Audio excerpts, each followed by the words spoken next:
రక్తదానోత్సవ దినం సందర్భంగా ఈ రోజున కదిరి ఏరియా హాస్పిటల్లో DCHS గారి ఆధ్వర్యంలో ఏర్పాటు చేసినటువంటి బ్లడ్ డొనేషన్ క్యాంప్కి ప్రభుత్వ ఉద్యోగులు స్వచ్ఛందంగా వాళ్ళే వచ్చి రక్తం ఇవ్వడం అనేది నిజంగా హర్షించదగినటువంటి విషయం.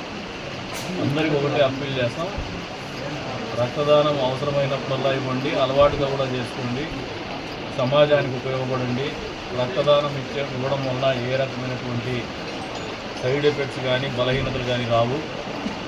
10 మందికి ఉపయోగపడేటువంటి కార్యక్రమం కాబట్టి ఈ దినాన్ని ఏ రకంగా ఆచరిస్తున్నామో ప్రపంచవ్యాప్తంగా దాన్ని ఒక ఆదర్శంగా తీసుకొని భవిష్యత్తులో కూడా అవసరమైనప్పుడల్లా ఎవరైనా కాల్ చేసి రెస్పాండ్ అవ్వండి, బ్లడ్ డొనేషన్లో పార్టిసిపేట్ చేయండి. అంతేకాకుండా యువకులు ఉన్నారు ఇక్కడ, ఎప్పుడు కూడా బ్లడ్ డొనేషన్లో సహకరించేటువంటి వారు.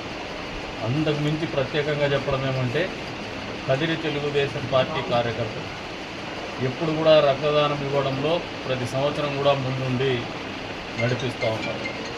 కరోనా వచ్చినప్పుడు కూడా NTR బ్లడ్ బ్యాంక్ వాళ్ళు తలసేమియా పేషెంట్ ఇబ్బంది అంటే ఫస్ట్ రెస్పాండ్ అయ్యేది కదిరిలోనే. ఆ రోజు 250-300 మంది ఇచ్చున్నారు. కోవిడ్ టైంలో 250-300 ఇవ్వడం అనేది దాదాపు ఒక అద్భుతం. ప్రతి ఒక్కరు భయపడుతున్నారు, భయాందోళనలో ఉన్నారు. కాబట్టి కదిరి ప్రాంతం ఎప్పుడు కూడా 10 మందికి ఉపయోగపడాలనేటువంటి ఆలోచన ఉన్నటువంటి ప్రాంతం. అందులో ఈ ప్రపంచ రక్తదాన దినోత్సవం సందర్భంగా ఈ రకంగా ప్రభుత్వ ఉద్యోగులు రెస్పాండ్ అవ్వడం అనేది నిజంగా హర్షించదగినటువంటి విషయం అని చెప్పి తెలియజేసుకుంటూ, ఎవరైతే ఈ రక్తదానంలో పాల్గొంటున్నారో, రక్తదానం చేస్తున్నారో వాళ్ళందరికీ నియోజకవర్గ ప్రజలందరి తరఫున మనస్ఫూర్తిగా ధన్యవాదాలు తెలుపుతాను.